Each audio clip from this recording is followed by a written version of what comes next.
to break the stalemate over DHS funding. Democrats now rejecting the latest proposal from the White House regarding immigration enforcement. NTD's Melina Weisskopf reports. It appears Democrats are keeping the door shut on the possibility of making a breakthrough on the partial shutdown unless all of their demands are met when it comes to changes to ICE policy. Earlier this week, Border Czar Tom Homan sent a proposal to congressional Democrats. It met several of their demands, like expanding the use of body cameras for agents, limiting enforcement in certain sensitive locations, greater oversight of detention facilities, and the enforcement of visible officer identification. But Democrats say even this is not enough, instead pushing to get all of their demands met.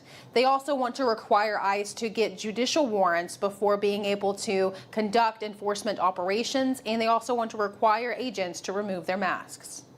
The key issues of warrants, when you bust in someone's house, the key issue of identity of police and no masks, they haven't budged on those. Now, these are two issues that Republicans have rejected since the outset because they say that requiring ICE to get judicial warrants would make immigration enforcement more difficult by bogging down the process with bureaucracy. As far as masks go, Republicans say that those masks are there to protect agents and their families from being targeted by people who oppose them and may want to harm them. Democrats sent a counter-proposal to the White House on Tuesday, but at the end of the day, Democrats will still need to give the votes in order to end the shutdown. One senator making a plea to his colleagues to do it sooner rather than later. And now things get more and more kinds of dangerous. I think it's, and also TSA people, they make around $50,000. Like pay these people.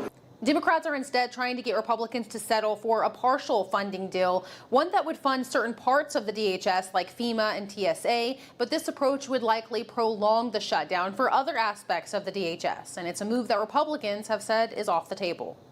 We don't fund agencies piecemeal. You fund the things you support and you don't fund the things you don't like. We have a Department of Homeland Security. It was created in the wake of 9/11.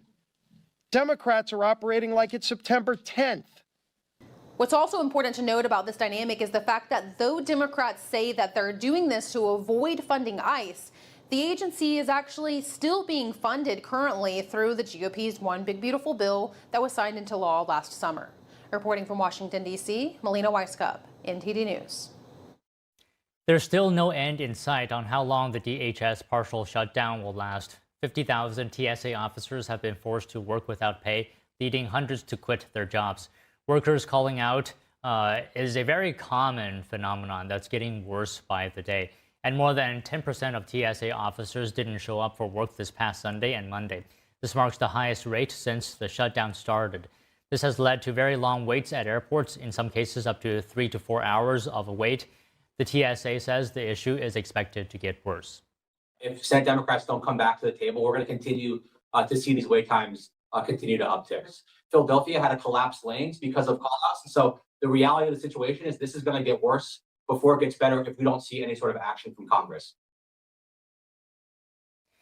The administration warned that if this isn't solved fast, small airports could actually be shut down entirely. And President Trump saying NATO countries are now getting much nicer about opening the Strait of Hormuz, but criticizing their support as too late. And the Pentagon assuring Americans Operation Epicure